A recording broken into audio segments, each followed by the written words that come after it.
Why did you start writing books? It's a stupid question, I know, but you were a very renowned professor. You knew you had lots of work. You were working.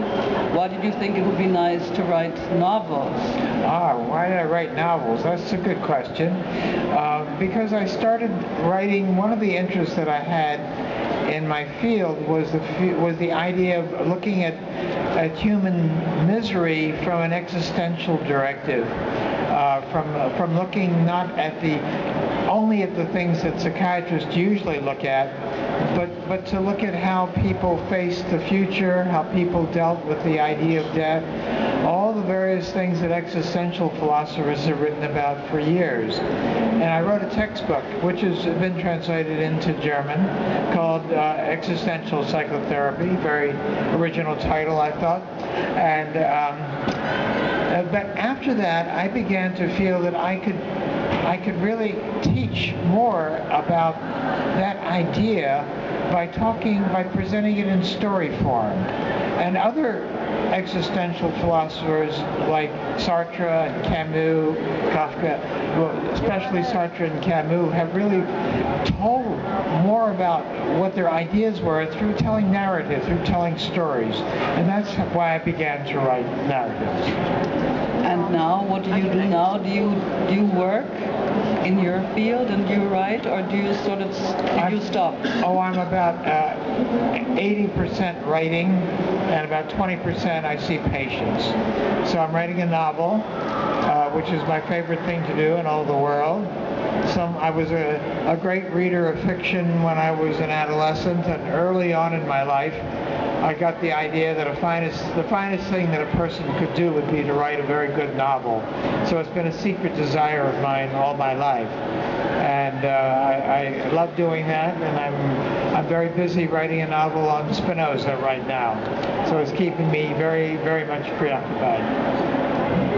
And the research, you work and you do research, because to write something on Spinoza you have to do lots of research.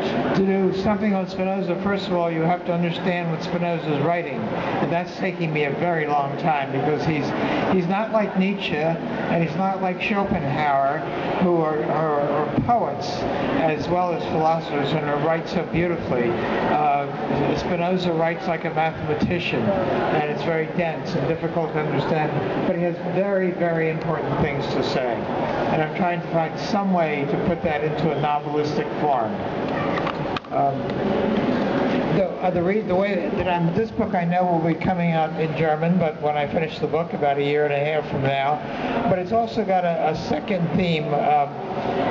Shall I talk about that for a minute? Please. Yes. When I was thinking about how to write a novel about Spinoza, I visited Spinoza's museum. It's in a little town called Rinsburg, north of Amsterdam. And when I went to visit that, there's a library. It's the main thing in the museum. It's Spinoza's library, all 17th century and earlier books.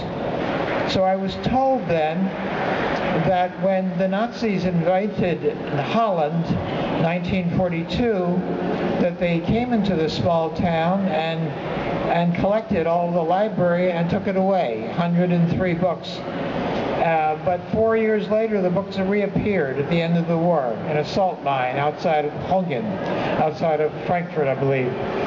So I thought that was an interesting story. Why were these books taken, and why did they survive, and why did the Nazis take them? And then I found a document in the Nuremberg reports of the man who collected the books, and he talked about crating up all these books in a big box and taking them away. And the final thing he said in that little report was, "This should help us with the Spinoza problem." So that's the novel. The novel's, why do the Nazis have a Spinoza problem? What could that be? Nobody knows, but I can fictionalize it.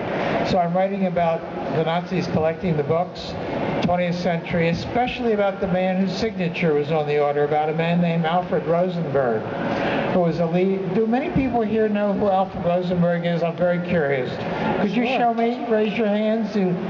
Some people do. He was an important Nazi philosopher, a Nazi ideologue, the party philosopher, he thought. I think he must have known things about Spinoza. And maybe he knew that Spinoza was so much loved by Goethe and by Schilling and by Lessing that maybe that presented a problem for the Nazis, since Spinoza was also a Jew. So anyway, I'm starting to write the book both about Alfred Rosenberg, and half the book is about Spinoza in the 17th century. I'll go back and forth between 2 centuries in the book. So I've got a lot to do with that book. I can imagine. That's what I said before, that if you try to make Spinoza come alive in a way, that you make him more interesting, because you said yourself, and those of you, also die Spinoza gelesen haben, wissen, dass wirklich nicht so eine leichte Lektüre ist, und wenn der so ein bisschen, wie sagt man jetzt, menschlich wird, dann ist es einfacher. Yes, how do you write a book about a philosopher to whom nothing happened in the real world? He lived by himself. He was an isolated, solitary man. He had one interesting thing happen to him when he was 25 years old, in that he was excommunicated by the Jews.